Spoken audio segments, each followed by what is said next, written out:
नमस्कार। आज की कहानी है दिखावा नहीं प्यार चाहिए। चाचा जी ने आज बड़ी पूजा की। हाल ही में 4 धाम यात्रा से चाचा चाची आए थे। चाचा चाची के साथ दिल्ली जाते समय चाचा के दोनों बेटे, उनकी पत्नियां, सबसे बड़ी के 3 बच्चे और छोटी के 2, उनकी एक बेटी और दामाद भी थे और बेटी को एक बेटी और एक बेटा भी थे।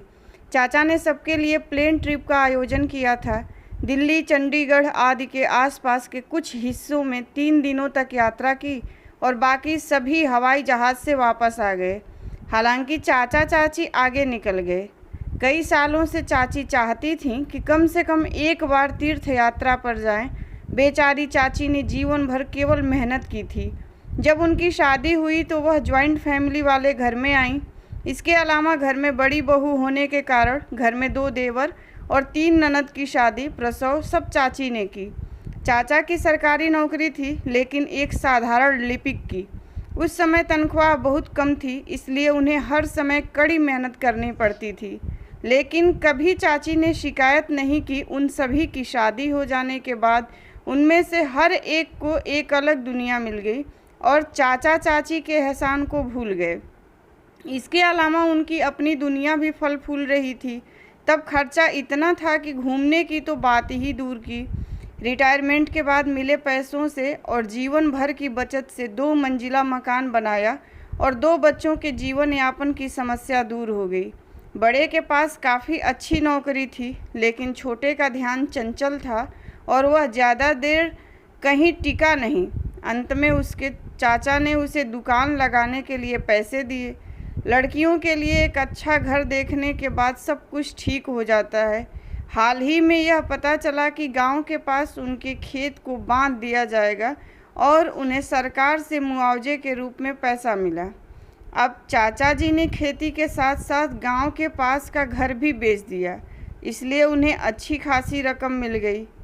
मिली रकम को ज़मीन या रियल एस्टेट में दोबारा निवेश करने पर टैक्स में छूट मिलती है और पैसा सुरक्षित रहता है। तो क्या हमें खेत की ज़मीन खरीदनी चाहिए?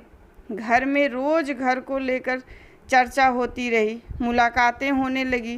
दलाल का आना जाना बढ़ गया। चाचा जी को तो समझ में नहीं आ रहा था कि क्या करें। इसी समय चाची ने कहा कि वह 4 धाम यात्रा पर जाना चाहते हैं, इसलिए भले ही यह यात्रा निकाली गई। चाचा ने कम से कम 3 दिनों तक सभी को खुश किया और फिर आगे बढ़ गए। लेकिन जब तक वह वहाँ थे, बहन और भाई की दैनिक सलाह जारी रही। सबको डर था कि अब चाचा चाची न जाने कितना खर्च कर देंगे, हमारे लिए कुछ रखेंगे भी या नहीं, हमारा भी अधिकार है। जब तीनों बच्चों के माता पिता का फ़ोन आया तो आप जब वापस आएँ तो वह यही सुझाव देंगे कि हम यह फ्लैट खरीद लें या खेती बाड़ी आदि देखें। 17-18 दिनों के बाद चाचा चाची वापस आए और गंगा पूजन का कार्यक्रम तय किया। रात के खाने के लिए 100-150 लोगों को आमंत्रित किया गया था।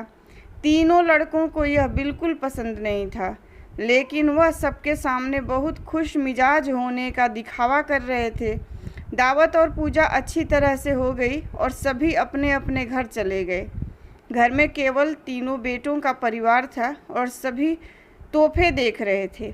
वास्तव में वे असमंजस में थे कि पैसों के विषय पर कैसे चर्चा की जाए। अंत में छोटे लड़के ने एक बार कहा, पापा, मेरे दोस्त ने अभी एक फ्लैट खरीदा है, जैसे कि निर्माण चल रहा है, अभी कीमत कम है, वह कम पैसों में 3 फ्लैट छोड़ देगा, क्यों न जाकर इस रविवार को देख कर आएँ।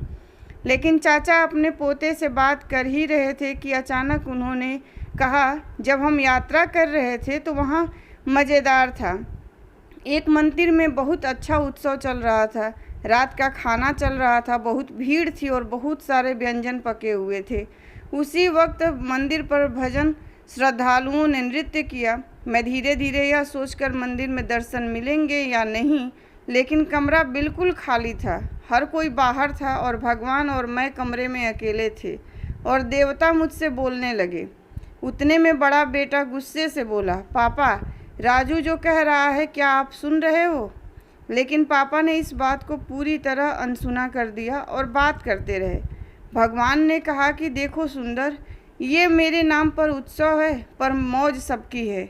सुबह पूजा हो चुकी थी, फूल पत्ते पानी मुझ पर रखे, अब वह फूल पत्ते सड़ रहे हैं। उसकी दुर्गंध फैल रही है, उसमें के कीड़े मुझ पर चल रहे हैं और अब इस गंदगी को कोई साफ नहीं करना चाहता। 5-6 बार आरती कर दी गई, लेकिन अब साउंड प्रोजेक्टर से भरपूर संगीत और कर्कश गाने बज रहे हैं। सब खाने पीने में लगे हैं, लेकिन मुझे भोग लगाना भूल गए हैं। जैसे ही चाचा जी कुछ और कहने वाले थे, उतने में उनकी बेटी मिष्ठी गुस्से में बोली, क्या फालतू की बातें कर रहे हो पापा? पापा आप व्यस्त नहीं हैं, लेकिन हम इतने काम में इतने व्यस्त होते हुए भी आपके लिए ही आए हैं और आपकी ये क्या बकवास चल रही है? हालांकि इस बार चाचा जी बोले, फालतू? मैं बकवास नहीं कर रहा हूँ। जो कुछ भी कह रहा हूँ मैं आपको सच कह रहा हूँ। आप हमारे लिए नहीं बल्कि सिर्फ पैसों की सेवा करने आए हैं। जब हम यात्रा कर रहे थे तो हर कोई मुझे अलग अलग योजनाएं बता रहा था, लेकिन आप में से एक ने भी हमारे स्वास्थ्य के बारे में नहीं पूछा। हम क्या खा रहे हैं, कहाँ जा रहे हैं और हम कहाँ रह रहे हैं, आपने पूछताछ भी नहीं की। हमने तो जीवन भर मेहनत करके 4 पैसे कमाए और आपके जीवन को बेहतर बनाने की पूरी कोशिश की। हमारा कर्तव्य था, लेकिन हम अपनी ज़िंदगी जी नहीं पाए। खुशी भी कभी महसूस ही नहीं हुई। आपने इस बारे में कभी सोचा? जब यात्रा पर आपकी माँ का जन्मदिन आया तो आप तीनों में से किसी ने भी साधारण शुभकामनाएं भी नहीं दी अपनी माँ को। मुझे पता है कि मेरे पास जो पैसा है उसका क्या करना है। ऐसे ही मेरे बाल धूप में सफ़ेद नहीं हुए हैं।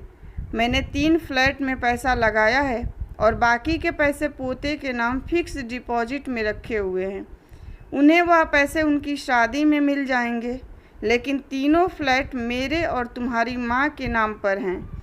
मैं तीनों घर किराए पर दूंगा, लेकिन मैं घर का किराया तुम्हारी माँ के हाथों में दूंगा।